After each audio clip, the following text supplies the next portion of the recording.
Turagarutse nanone rero muri episode ikurikira, iyi ni episode ya gatanu. Sinzi rero nimba ntari kubaboa, ariko njye nabonye uburyo bwiza bwo kuba nakwigisha umuntu trading ari uguhera deep hasi, nkakorana video z'igihe gito kugira ngo umuntu udafite umwanya munini ajye aza arebeho iyo minota 5 cyangwa se episode 2 agira akantu afata, noneho mu gihe runaka azaba azi ngo byahereye hehe, ku buryo wabyiga byose ukaba wabasha tuziga kugeza gufata trade, dukore na trade live. Ariko nanone bitavuze ngo umuntu ukeneye kubimenya ku rundi rwego ari hahandi hazamo forex, kuva ati wenda nafata umwanzuro njye nkora forex cyangwa se byose, umuntu bikeneye bijye deep, nimero yanjye ndayishyira muri description cyangwa se akandika muri comment ko ashaka nimero yanjye nkayimuha, noneho tukaba twajya twigana kuko tujya dukora live session turi kwiga n'abantu nigisha.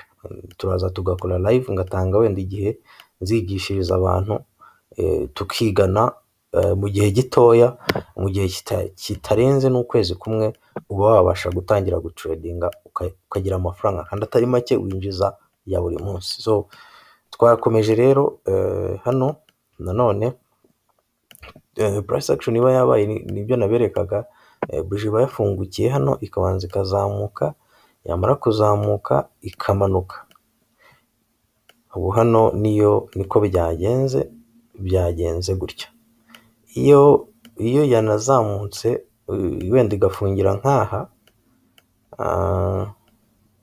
ibyo twarabyize nuko mba ngasubije inyuma kugira ngo tugire ikindi kintu dukuramo, haba hiyongeyeho akandi kantu, iba yakomeje noneho ikaza ikagarukira nibiba byabaye. So uyu munsi rero iri somo twigaga ry'uko candlestick anatomy yayo rirangiye kuri ino episode. Mbashishikariza rero tugiye gutangira kwiga noneho amasoko atandukanye, ubwoko bw'amasoko, cyangwa se reka mbaheho akayide gato. Iyo uri kureba direction y'isoko runaka, tuvuge wenda duhereye kuri iyi point, kumenya isoko riri kujya rigomba kuba rifite range runaka, ariko ibyo ni biri advanced, tuzabyiga. Kumenya isoko aho riri kujya nuko ureba uko isoko riri kugenda, nimba riri kugenda rizamuka cyangwa riri kugenda rimanuka. Urabona ko nk'iri soko dukoresha tugendeye kuri kano kantu riri kugenda hano rigira ute rizamuka, ariko nanone iri soko na kari cap gatoya, na akantu gatoya ndi kubereka. Urebye uko biri kugenda bimera iri soko naryo ukabona ko riri kugenda rimanuka.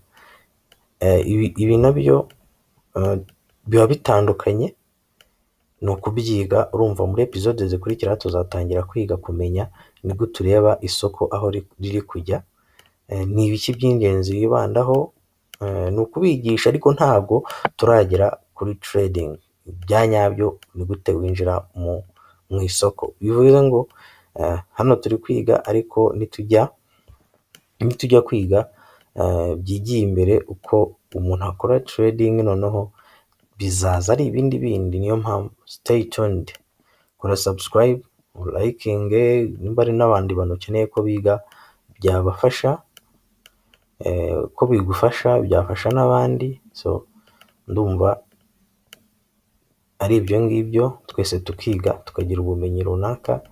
Biba ari byiza cyane ko twiga gukora trading, tugafasha buri wese. Ndetse hano harimo amasomo menshi cyane tugomba kwiga hano.